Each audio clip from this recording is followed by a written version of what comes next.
Itu tadi satu pembuka ya video yang saya ingin mengajak teman-teman semua bagaimana kebutuhan akan penguatan infrastruktur untuk perlindungan terhadap konsumen dan masyarakat. Tolong slide saya.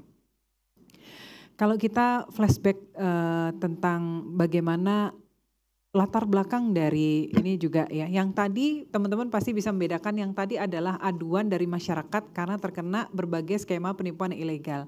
Nah ini adalah yang untuk korban ya, konsumen-konsumen yang kemudian menjadi korban dari PUJK ya, karena adanya mungkin pelanggaran kondak dan lain-lain. Ini adalah saya ambil dari potongan-potongan berita yang dari teman-teman semua, yang tentu saja teman-teman ini merupakan satu corong kepada masyarakat dan juga kepada regulator dan semua pihak, bagaimana berita-berita negatif ini bisa mengikis kepercayaan konsumen. Ini kalau kita lihat bagaimana nasabah itu sampai mengadu kepada Bapak Presiden ya, sampai kemah di OJK dan lain-lain. Kemudian bagaimana hampir setiap hari kita mendengar berita tentang debt collector yang melakukan kekerasan ya, perusahaan pembiayaan kemudian mengatakan oh itu dari pihak ketiga dan lain-lain. Dan juga banyak sekali gangguan chat dan telepon penagihan dari leasing ya dan sebagainya. Ini saya cerita, saya mengalami sendiri kira-kira 3 hari yang lalu. Saya lagi sibuk gitu ya, tapi ada satu telepon nomor cantik yang nelpon saya terus gitu ya. Saya tahu kalau biasanya pakai nomor desk phone gitu saya nggak angkat, pas itu biasanya promosi-promosi. Tapi ini nomor cantik, jadi saya kepo juga pengen ngangkat, tapi saya ngangkat udah siang karena saya ditelepon ini banyak banget. Ternyata dari debt collector, ternyata driver saya yang dulu ya, itu menggunakan satu produk PUJK dan tidak bisa membayar, dan ternyata nama saya mungkin sebagai garantor lah gitu kira-kira. Jadi intinya walaupun produknya itu legal, tapi kalau misalnya masyarakat itu menggunakannya dengan tidak bijak ya, misalnya besar pasak daripada tiang, dan kemudian itu akan menjadi korban juga, dan tidak hanya kena ke dia tetapi juga orang-orang di sekitarnya. Bahkan seperti tadi saya ceritakan, saya sendiri juga menjadi korban dari collection tersebut. Yo, assalamualaikum warahmatullahi wabarakatuh. Buat teman-teman semuanya yang sudah ada di YouTube Solusi Utang MB. Kali ini saya banyak banget di tag dari kemarin ya. Bukan saya nggak tahu, begitu saya membahas soal yang saya bilang OJK ngamuk itu kan memang dari salah satu petinggi OJK itu, dari Mbak Kiki ya, yang namanya Predika Widayasari kalau saya nggak salah ya namanya. Itu panggilan ibu itu dari Mbak Kiki, panggilan kesehariannya itu yaitu gitu loh. Dan beliau menyampaikan bahwa nomor dia dijadikan emergency kontak, jadi kontak darurat gitu loh. Dan ini sibuk ini yang pada ngetek-ngetek semuanya, bos OJK dijadikan nomornya sebagai kontak darurat. Saya mau meluruskan sama Anda, dan dari sini kita juga belajar juga bahwasannya ini tembusan langsung kepada OJK. Dari situ dia belajar, kita pun juga belajar gitu loh ya. Tapi sebelum saya lanjutkan untuk membahasnya itu, buat teman-teman semuanya seperti biasa, tinggalkanlah tanda tangan Anda karena Anda sudah masuk di sini. Udah layak apa belum channel ini disupport gitu loh. Kalau memang sudah layak, silahkan disupport dulu dan didukung dulu. Yang mau bergabung juga di grup WhatsApp silahkan ya. Tapi memang satu-satunya jalur Anda untuk bergabung di grup WhatsApp adalah Anda harus menjadi membership di channel ini. Nanti baru Anda mendapatkan akses untuk bergabung di grup WhatsApp ya. Silahkan. Saya mengalami sendiri kira-kira 3 hari yang lalu. Saya lagi sibuk gitu ya, tapi ada satu telepon nomor cantik yang nelpon saya terus gitu ya. Saya tahu kalau biasanya pakai nomor desk phone gitu saya nggak angkat, pas itu biasanya promosi-promosi. Tapi ini nomor cantik, jadi saya kepo juga pengen ngangkat, tapi saya ngangkat udah siang karena saya ditelepon ini banyak banget. Ternyata dari debt collector, ternyata driver saya yang dulu ya, itu menggunakan satu produk PUJK dan tidak bisa membayar, dan ternyata nama saya mungkin sebagai garantor lah gitu kira-kira. Jadi intinya walaupun produknya itu legal, tapi kalau misalnya masyarakat itu menggunakannya dengan tidak bijak ya, misalnya besar pasak daripada tiang, dan kemudian itu akan menjadi korban juga, dan tidak hanya kena ke dia tetapi juga orang-orang di sekitarnya. Bahkan seperti tadi saya ceritakan, saya sendiri juga menjadi korban dari collection tersebut. Oke, Bagaimana? Saya tayangkan videonya sama Anda tadi, kan itu sudah jelas ya kan, bahwasanya memang benar dia memang dihubungi oleh salah satu pelaku usaha jasa keuangan. Beliau tidak menyebutkan nama aplikasinya, harusnya kan disebutkan aja ya kan, biar lebih jelas gitu loh. Ya, biar dari aplikasi itu juga mengetahui langsung ternyata yang dia hubungi itu adalah orang yang mengeluarkan izin dari pinjol mereka sendiri. Gitu loh. Dan bagaimana sebenarnya setelah dihubungi itu kan bosnya nggak nyampaikan lagi. Ini berita kan cuma dipelintir-pelintir aja nih supaya judulnya lebih bagus aja gitu loh kan. Kan bos OJK itu di situ kan nggak menyampaikan, dari Mbak Kiki kan nggak nyampein apakah dia ditagih atau bagaimana. Dia cuma menyampaikan dia dijadikan sebagai kontak darurat yang mana sopir dia itu peminjam salah satu PUJK yang ada di Indonesia juga. Cuman itu yang disampaikan.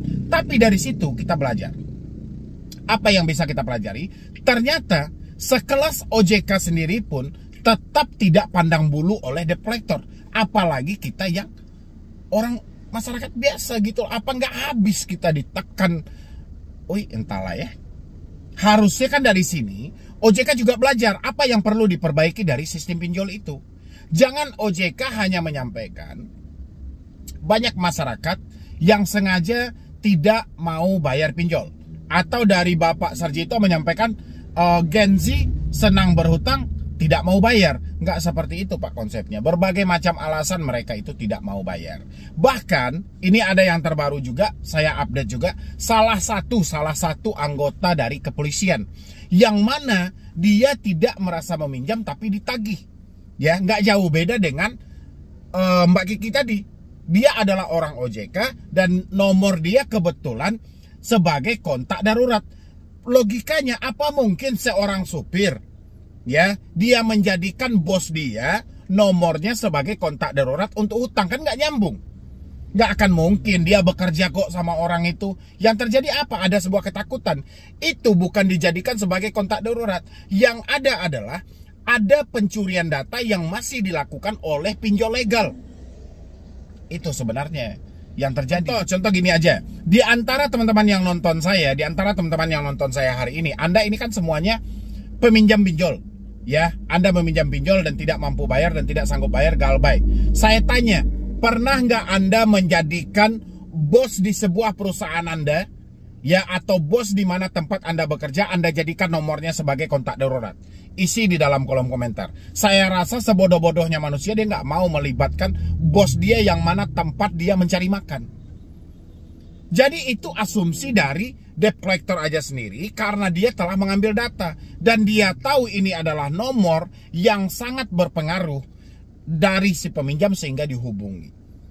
Aturannya OJK menegaskan dari hal itu berkaca dari kejadian yang ada. Ternyata benar nih informasi selama ini yang disampaikan oleh masyarakat. Memang banyak nomor-nomor yang dijadikan sebagai kontak darurat. Asalkan mereka masih menghubungi, selalu disampaikan Anda dijadikan sebagai kontak darurat oleh si A, si B, si C. Padahal nggak mungkin ya kan. Nggak mungkin. Dia yang dia ajukan itu biasanya teman, itu ada-ada aja. Atau misalnya saudara, oke aja. Nomor orang tua, oke aja. Nomor anak. Tapi kalau nomor bos, nomor perusahaan, itu jarang orang yang menjadikan sebagai kontak darurat. Begitu juga dengan salah satu kejadian ini. Salah satu anggota kepolisian yang masih aktif. Yang mana dia tidak merasa minjam, tapi dia ditagih. Ya, kan Anda lihat ini. Bang Medi, saya salah satu subscriber abang, dan ini saya tidak meminjam, tapi saya ditagih. Saya merasa malu bang. Ya, pertanyaan saya, kok bisa sekelas pinjol legal? Ini pinjol legal loh, bukan pinjol ilegal. Kok bisa? Makanya saya selalu menghimbau sama OJK, semua pinjol itu memang layak untuk Anda blokir. Ya, kalau memang Anda tidak mampu untuk merevisi satu persatu, coba diblokir dulu dan masukkan lagi dengan wajah yang baru, dengan seleksi-seleksi yang benar-benar bagus gitu loh. Peninjauan-peninjauan di lapangan itu yang benar-benar akurat. Supaya apa? Pinjaman-pinjaman online yang ada hari ini benar-benar mendapatkan keseimbangan. Si pinjolnya mendapatkan keuntungan, masyarakatnya mendapatkan manfaat. Kalau ini kan enggak. Pinjolnya mendapatkan keuntungan sebanyak-banyaknya, masyarakatnya dimiskinkan, tidak ada manfaatnya sama sekali. Berarti tidak seimbang. Tapi di datanya OJK selalu beranggapan yang salah itu adalah masyarakat. Ya, sampai di sini teman-teman semuanya paham, yang baru telat bayar, yang baru gagal bayar. Jadi konsepnya, Apapun yang mau kita laporkan sama OJK, OJK nggak percaya. Bahkan sudah terbukti seperti ini pun, entah apa pergerakan yang sedang mereka lakukan, kita nggak tahu. Yang jelas sepengetahuan saya, OJK selalu menghimbau untuk masyarakat selalu meminjam ke pinjol-pinjol legal. Entah apa untungnya bagi OJK, entah apa manfaatnya pinjol-pinjol legal ini.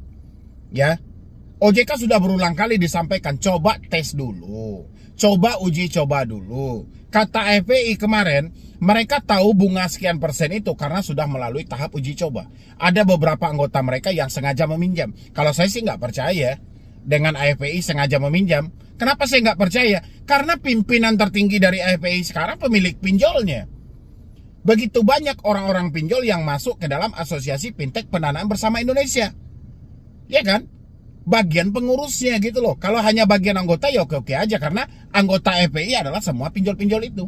Tapi kayak mana bisa pimpinan dari pinjol, pemilik pinjol menjadi pimpinan tertinggi asosiasi ini? Makanya timbullah kecurigaan masyarakat, tidak ada kepercayaan masyarakat terhadap asosiasi ini. Sekarang kembali ke OJK. Banyak OJK menerbitkan aturan, tapi entah apa yang sedang direncanakan OJK. Kita nggak tahu, begitu banyak pelanggaran yang terjadi di mana OJK hari ini. Apa yang sedang dilakukan OJK? Apa tindakan OJK untuk mengatasi semua ini? Yang ada hanyalah OJK seakan-akan selalu menyudutkan masyarakat itu aja. OJK selalu menyalahkan masyarakat, Gen Z senang berutang nggak mau bayar, banyak juga yang sengaja tidak mau bayar. Harusnya OJK kaji di situ. Apa penyebabnya? Kenapa ini? Berarti ada yang gagal dong dengan program yang dibuat oleh OJK ini. Contoh, dengan mengizinkan sebanyak itu pinjaman online. Sejak pinjaman online itu diizinkan, kenapa begitu banyak masalah yang muncul? Dan OJK harusnya berkaca juga dengan program-program dari bank-bank konvensional. Contoh KUR, kan nggak ada masalah. KUPEDES, kan nggak ada masalah. Kenapa begitu sama pinjol? Banyak kali masalahnya. Yang nekat mengakhiri hidup, yang kabur dari rumah, yang nekat melakukan tindakan pidana. Apa ini pemicunya?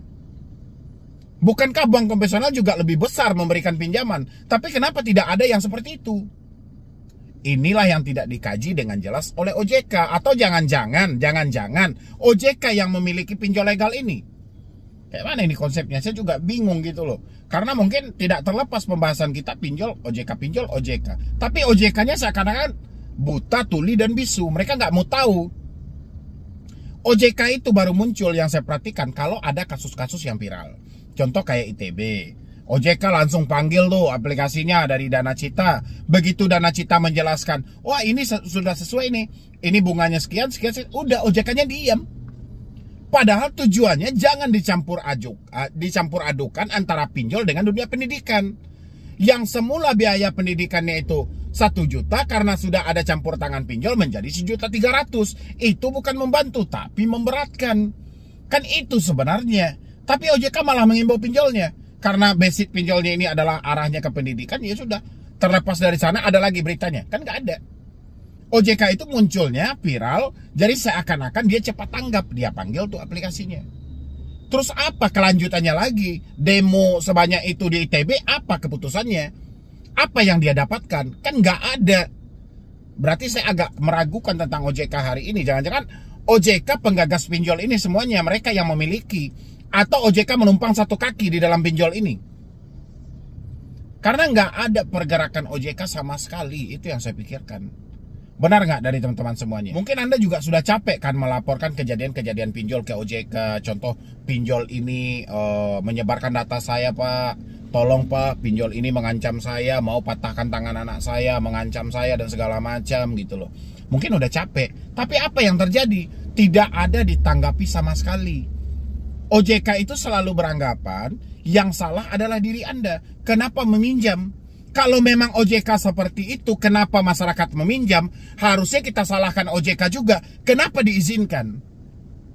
Kan harus seimbang gitu loh. Jangan masyarakat aja yang disalahkan. Kan dia masyarakat itu yang dia salahkan. Kenapa Anda minjam? Kenapa bisa pinjam sebanyak itu? Harusnya kita balikan pertanyaan itu. Kenapa OJK mengizinkan ini? Kenapa aturan OJK tidak ditaati? Kan seperti itu konsepnya gitu loh. Harusnya OJK itu memperbaiki sistem-sistem yang gagal ini supaya tidak begitu banyak komplain dari masyarakat. Kita tahu nih perilaku-perilaku yang tidak baik dari masyarakat kita. Harusnya dari pinjolnya kita tekankan, Anda harus hati-hati. Kalau Anda mau memberikan pinjaman terhadap masyarakat, lihat dulu mereka kredit scoringnya seperti apa. Tetapkan dulu layak atau tidaknya. Karena tidak semuanya kesalahan konsumen ini. Kan ada juga kesalahan dari pinjolnya. Kenapa asal memberi pinjaman? Kenapa tidak dinilai dulu nasabahnya? Kalau nasabah apa dia membutuhkan, itu ada celah ya dia ambil. Begitu dia mau membalikan ternyata bunganya luar biasa. Kan mereka tidak tahu dalam hal-hal itu. Kan kita sudah tahu dari mana kekurangan masyarakat Indonesia. Kurang membaca dan kurang memahami. Jangan dijebak mereka dengan hal itu. Benar nggak dari teman-teman semuanya? Dan bagaimana pendapat Anda? Ini saya ambil lagi tema ini karena bos OJK diteror katanya. Dan habis itu ada juga dari salah satu anggota polisi yang diteror juga atau ditagih juga. Dan beliau merasa tidak meminjam gitu loh. Ya kan? Dari mana mereka mendapatkan data-data seperti itu? Ya, silahkan isi pendapat Anda di kolom komentar. Dan mudah-mudahan OJK lebih bijak lagi, lebih selektif lagi, dan bisa memperbaiki sistem yang kacau dan gagal seperti ini. Ya, jadi sekian dulu dari saya, Medi Broni. Wassalam.